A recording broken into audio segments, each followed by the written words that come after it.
an individual who might not entirely take criticism that well. And it's not a matter of taking criticism wrong. It's a matter of like there's a difference between constructive criticism and outright hate.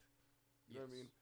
Like for us to be working on these projects, and there's a difference between again making music and changing life as we know it, right? So those are two things to be addressed.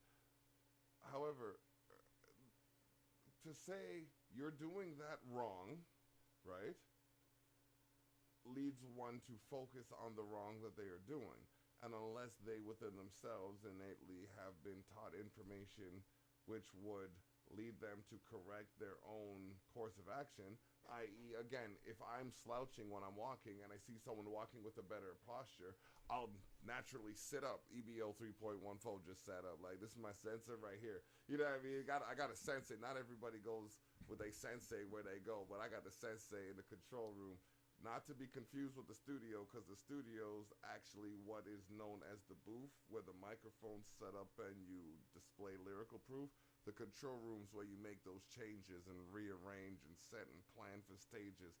And it might be a maze of mazes or somewhat amazing, but forgive the moment of silence or inaudibility because it was deserved for those who put themselves in a position where they stood up for that which they believed in and benefited from others. So as it is Dr. Martin Luther King's birthday, and we should honor his pursuits within our own selves, not just because of the color of our skin or our location or what have you, but because we as people innately are born knowing good. Like as a child, like we all start from the same place. It's just, yes, there are obstacles, yes, there are obstructions, but focusing on the obstructions directs energy to any obstructions. Law, at some points in time, at several points in time, if you actually break down the structure, is a contradictory obstruction that pretty much is put in a position where those who enforce it through different elements of the hierarchy of the judicial system and structure create. Okay, I'm going to take my own life for example, okay? And this is going to blow the minds, and here it's going to do one of two things. This is either going to be the last episode of Block Talks because of the truth that it is, or Mr. Trudeau is going to thank me by way of expediting the means by which he provides the necessary resources to the region of Niagara, specifically Ward 4, by way of blatantly advertising some kind of structure which is going to benefit. Oh wait, he's building Petro-Canada up on Woodlawn. That being said, look at it this way. In my personal life, I have encountered an individual within the upper echelons of governance that has been employed by multiple faculties by which they could trace the system of complications in individual experiences because of physical or psychological complications, and I'm using air quotes, then the means by which they could be located because of their endeavors, efforts, and pursuits through society, working for Elections Canada and Elections Ontario, myself speaking. Okay. And then the system that is structured to correct any actions which might lead that person to create a conflict for themselves. Okay, so basically the cops, etc. And then the judicial entity of governance by which, should they decide to try their luck, so to speak, create some kind of legal anomaly where not only are they going to create documentation in the absence of the individual of the court that holds them accountable for an amount of funds that, even though correspondence by myself has been submitted to allow for these resources to be made available through an appropriate and effective calculation of funds available for my person and familial structure. However,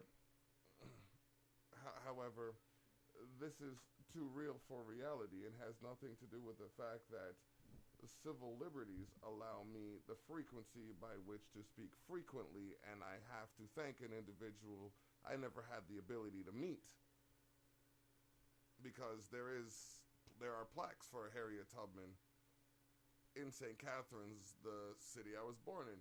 So we gotta draw parallels sometimes to things that most people aren't really willing to look at. But next week's a very important.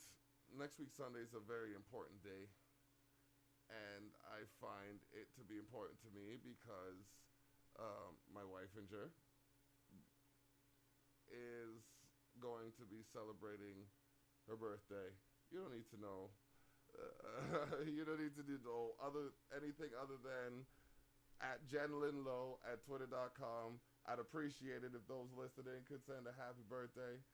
You know what I mean? You listening, or at least say a happy thought or positive prayer. What does that have to do with anything other than me using my capacities to create positive for someone who is doing a lot more for me than a lot of people would see?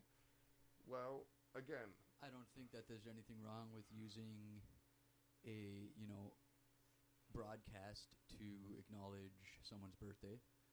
I mean, that's a good way to get everybody to think about, like if they know whose birthday it is, then, exactly. Like, or yeah, just, I mean, it's a birthday. It only comes once a year. That's the one thing that kind of makes us all equal, really, when you think about it. Yeah, there's another thing, and that's everybody's got one. Exactly. I like to celebrate birthdays. You know what I mean? I used to put together promos and everything for birthdays and celebrate, like call people together and like, okay, this is where the place is gonna be. This is where we're gonna get together. This is who we're celebrating, and you know what I mean? You'll get your day, but today it's their day. You know what I mean? Everybody has their day, and the thing is, even looking at it that way, to know that everybody has their day instead of anybody getting in any other's way, you should almost do it the Devo Brown way or the Ill Kids way or the Soca Sweetness way, where they put together events structured around the whole cusp of their birthday. What? Okay, did you just say that? Yeah, I did just say that. I did just, what? They wanted to know if I just said that. And I did just say that. So I guess that was our shucky ducky comment of the night. That was our shucky ducky comment of the shucky ducky quack quack comment of the night. Shout outs to the six time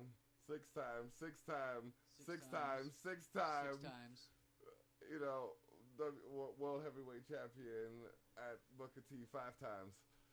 But that being said, is that a door knocking? The doors are knocking, so we're going to get back to some tracks of rocking. I said the door. Okay? And we're going to make music happen. And I should have got that other track, but we're going to release that on the next one. And that being said, I will play a track prior to... Can you talk about addiction? This is a good speech. I said it in front of the courts today. All right. Well, considering the fact that there are elements of life that kind of correlate to music that are misconceived, yeah, it's like all of this. It's good, I promise. Okay. Well, we are live, so she's got it ready already. Okay. Ladies and gentlemen, my name is Nikki. Okay. Or Flaka, and I'm going to talk to you today about addiction. I went to court today, and they denied the bail hearing, and I had valid points. Patterns are made because behavior is compromised. Addiction is a disease, but this does not in any way excuse responsibility. Okay. Just like any disease, diagnosis requires adherence to a treatment plan. With all crimes, consequence is necessary. However, I do not believe simplifying these consequences with the same actions such as incarceration to be beneficial to anyone or towards any chance of a successful rehabilitation process. The individuals are different, but their addictions are not. The mentality and behavior of an addict is wholly irrational. They need to understand that they are completely powerless over this addiction. It is not until the addict receives structured help that change is commenced. Until then, no progress can be applied. Judging an addict provokes them, and in turn patterns are formed. This prolongs recovery, and it restricts the addict's socialization skills, skills which are mandatory for the addict to possess in order to be accepted as a citizen in the eyes of society. The addict must remember that mistakes are only forgivable if they hold the courage to admit them and are willing to commit to change. As unexpected as that was, it does hold a lot of weight where it comes to people taking action without realizing that regardless of when the reaction occurs, there is a reaction to every action. Yes. So, I No, second that. exa- I just wanted to mention, like, just in case some people out there would hear that and have stereotypical thoughts or whatnot, because you I'm can't an addict. you can't put a face to. But you know what? Admitting that on I'm the going to radio is rehab a huge tomorrow. step for I one. also told facts. Yes, I'm an addict. Okay, well, no, you- I can't take you- care well, of my chin. we Yeah, are the thing is, live what I'm right trying now, to say ladies That's is, like- okay. I don't care. well, You Because can't- of honesty. in this moment, yes, that is true. However, because I'm I'm giving them aware, courage well, that to is step up. You- If I can do it, you can do it. okay. That you know what? All I There is- wanted to Honesty. mention is that Don't be some afraid. people, like, just thinking Well, you about the look word at that. addict brings up certain things, and it's like, some people out there might not be considerate to other addicts because they don't realize that, hey, they might be addicted to cigarettes, they might be addicted to sex, Or alcohol, buy shoes like I said gambling. before. coffee. you know what I Buying mean? shoes, Like, I said there's that not before. just people think of an addict and just think of hard drugs, and it's running like, is You an know what? addiction as well. If You know what I you mean? think Working watching out, the addict working is out's been hard, seen as an Exactly. Try addiction as living well, the too. life of an addict. That's even harder. But the question should be, what is it that led one to become addicted to that course of They're action, that their suppressing channel emotion. of emotion? They're suppressing it. They're Oh. finding something. The addiction fills a void. You need to first find out what is missing in your life in order to remove the addiction. It's like figure out what triggers the response that leads to the Yeah. reaction. Oh, triggers. I tried to explain to the courts today, but they did not understand. Well, the courts are pretty much structured to make as much money as they possibly can off Oh, but off yet- of those who okay, are so willing here's to a go through plan. the Here's a structured complications treatment that they put plan before them. But to there are some help. good people out But there no, who let's actually work waste to the the benefit of taxpayers' others. dollars just to You keep gotta- this guy in jail. Oh, We man, might have to we, take When back. I'm willing to take care of him. taxpayers' dollars are a whole different ballgame Don't where get me it comes started to on the that. waste. I mean, it involves some structures of the court system, How about that but cop? at the same time, Want to talk about that cop? this is Block Talks, That was my and Block Talks. You know what? There is a channel and an avenue by which we can provide information that is necessary for individuals to process in order to avoid complications that they themselves may experience because they have yet to come to grips with that which it is that leads them to whatever addiction they may have. I'm personally addicted to life, so I well, guess motivation I'm in all alright. things, right? I mean, Mo- like, oh yes, I like how you brought up people that might work out too much, because it's like, oh yeah, like, once you get a taste of that, it's just like, Yes. yeah, but It's habit. It's exactly habit, and it's a difference of where you channel what to. You know what I mean? How you channel But all habits are your changing. energies will lead to where you Yes. go. So, like, it's just a matter of also balance. David, you know what I seen mean? me this summer with all the alcohol? There has been a bit of change, and you know what? I have commended those who have helped you for that which they have done to assist. yeah, Well- that's good, because not a lot of people can take the time to actually, I have been alcohol free for 12 weeks. good for you. That is swell. That on I drove into a ditch. I, on the That other changed hand, my life. just finished my beer. But I am of the legal drinking age. That being Hey, said, I'm 30. You know what? No, I'm not. I'm 25. Because Subreal was in the forum earlier today, and I really do like the sample of this track, and then I saw the sample of this track